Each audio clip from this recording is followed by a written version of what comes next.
when it comes down to it. This funky little start that happens. Hey, you guys, this is Rick. Listen,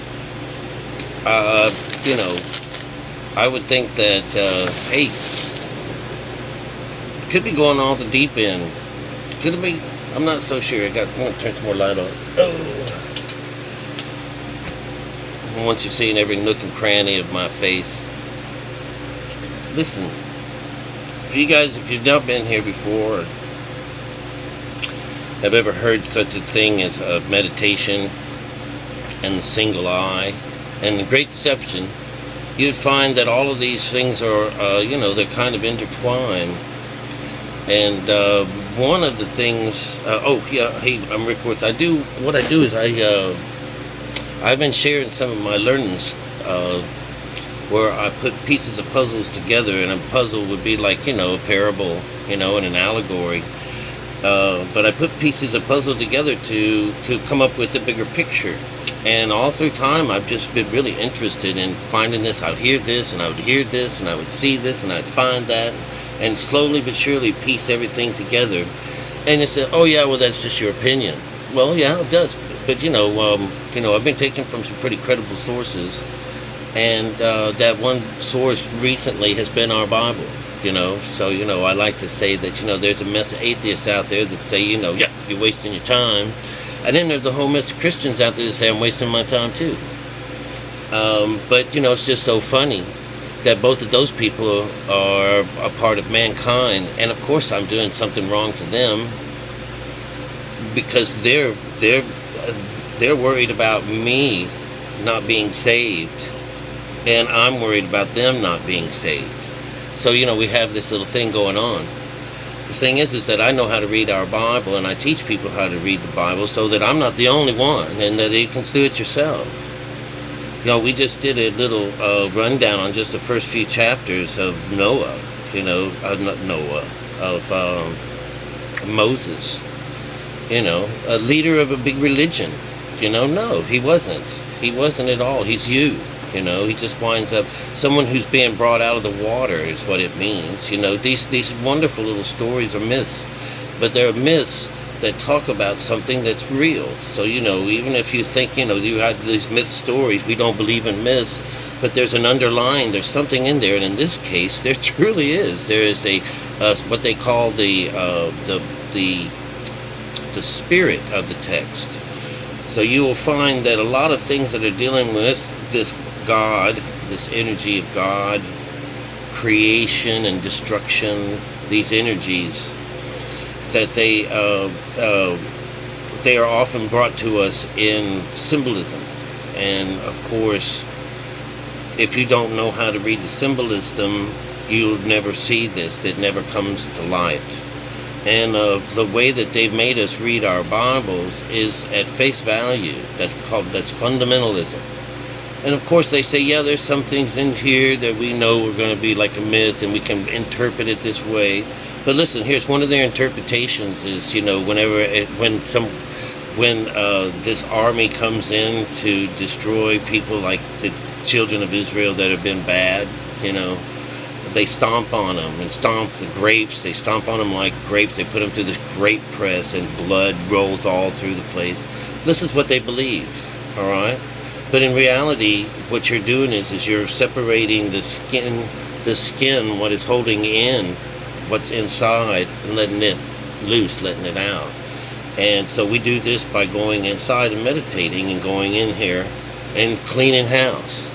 So if you're not allowed to clean house, all you're doing is taking this information and hiding it someplace in you.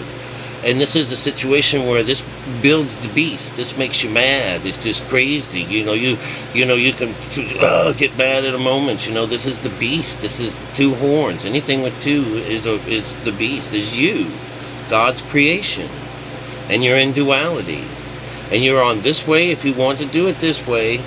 But there is a way that if you want to do it this way, you just go and find it. And this is what I teach. The place that no one wants to go. The one says that, but religion says it hurts you. Well, I'm telling you, it's wrong. It's the opposite. That's the big deception of it all.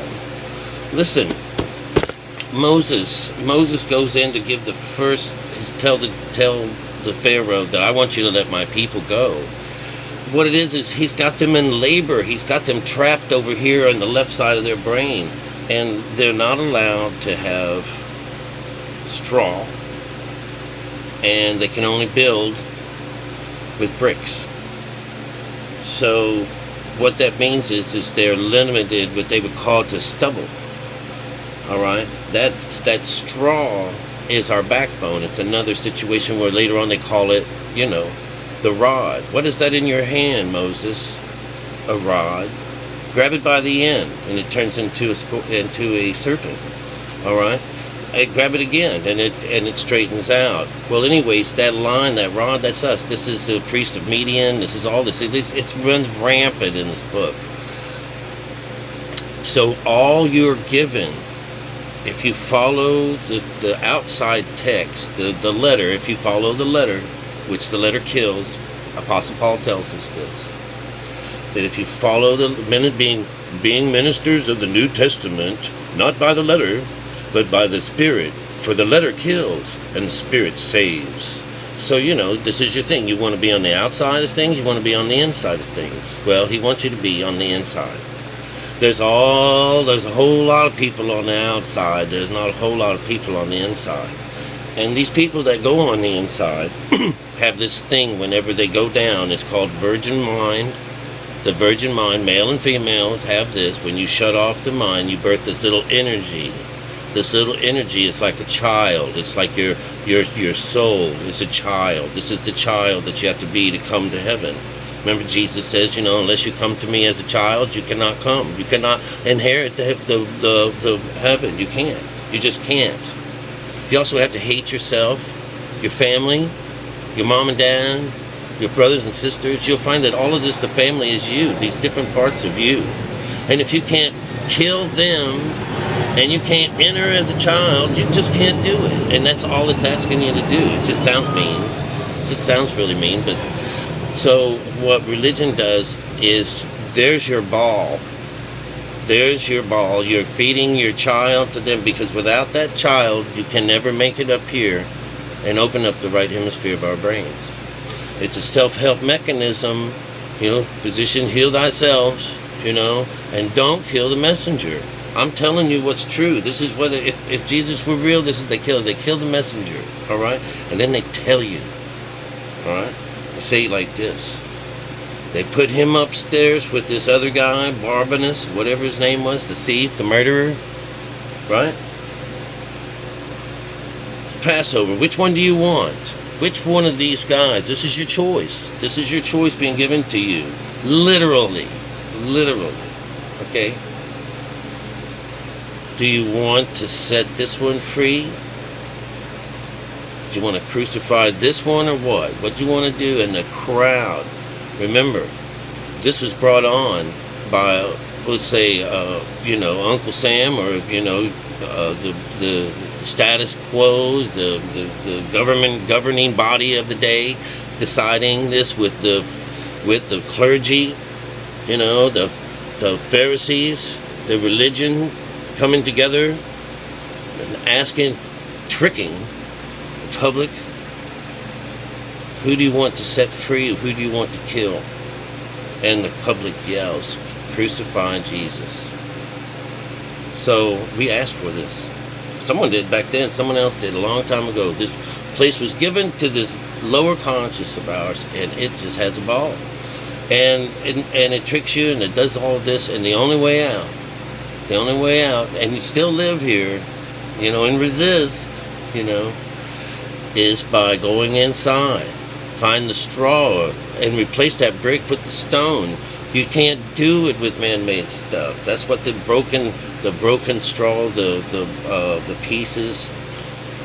Instead of straw, they're supposed to use, this broken stuff. It's like, that means that they'll never get up there. And instead of the stone, they get a brick. You understand the difference between that man-made and natural? All right. The difference between the baker who makes things up and the one who truly serves God, the cupbearer. It's the guy who presses those grapes, and and releases what's inside and gives that 10% to God. The rest of this goes to Caesar, you know. But when we go up there, we come back. Our brain is now harnessed. The beast has a leash on it now. And it's now governed by the divine side. And with this here becomes our protection, becomes our sword of truth. Our sword of truth that set us free. It's not killed anyone. The sword cuts like a knife. The truth cuts like a knife. So here I am, done, another messenger. You know? And there is only one way. You know? And I can take it, you know. I die in Christ. I die for him, you know. But, you know, not literally, figuratively. Alright? But anyways, I just wanted to tell you this quick little story.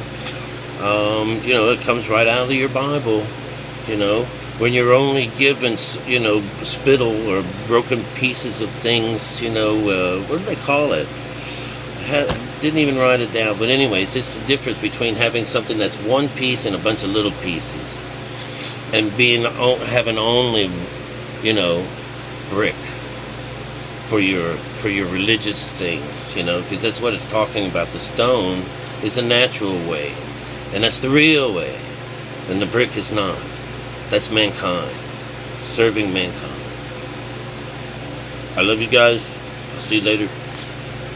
The best to you. And this is God's honest truth.